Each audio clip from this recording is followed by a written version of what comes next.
Nous sommes maintenant en 1988. Les Restos du Cœur distribuent plus de 25 millions de repas. Chaque année depuis leur création, ce chiffre grandit à vue d'œil.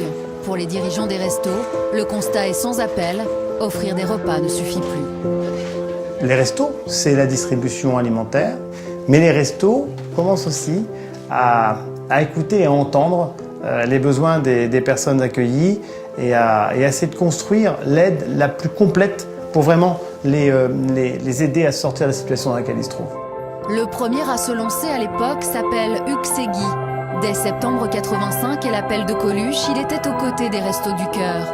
Éducateur de formation, il souhaite ouvrir un lieu de vie où des personnes en difficulté pourraient venir se reconstruire au contact de la nature et des animaux.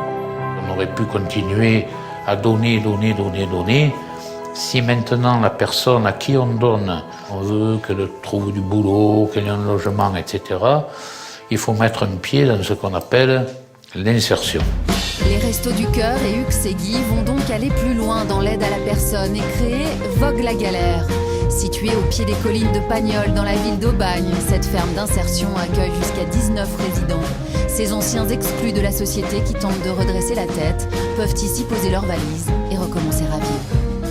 J'ai un toit où je peux dormir, je peux manger, j'ai du travail. Quand je suis arrivé ici, on m'a posé la question, on m'a dit « Télin, qu'est-ce que tu veux faire ?»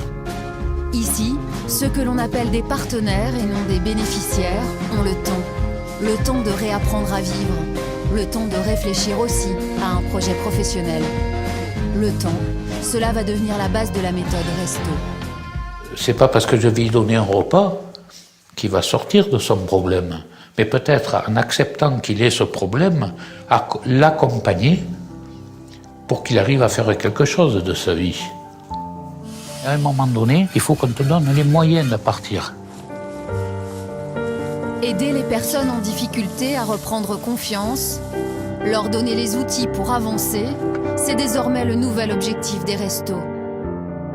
Jardin du Cœur, Vogue la Galère, mais également Atelier du Cœur, ils fonctionnent tous comme des entreprises, mais avec des rythmes et des exigences adaptées aux personnes en voie d'insertion. C'est à la fois un travail et une formation.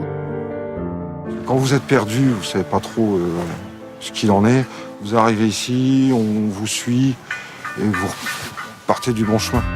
Et pour que l'accompagnement soit complet, les restos créent dans la foulée des structures pour aider à retrouver un logement.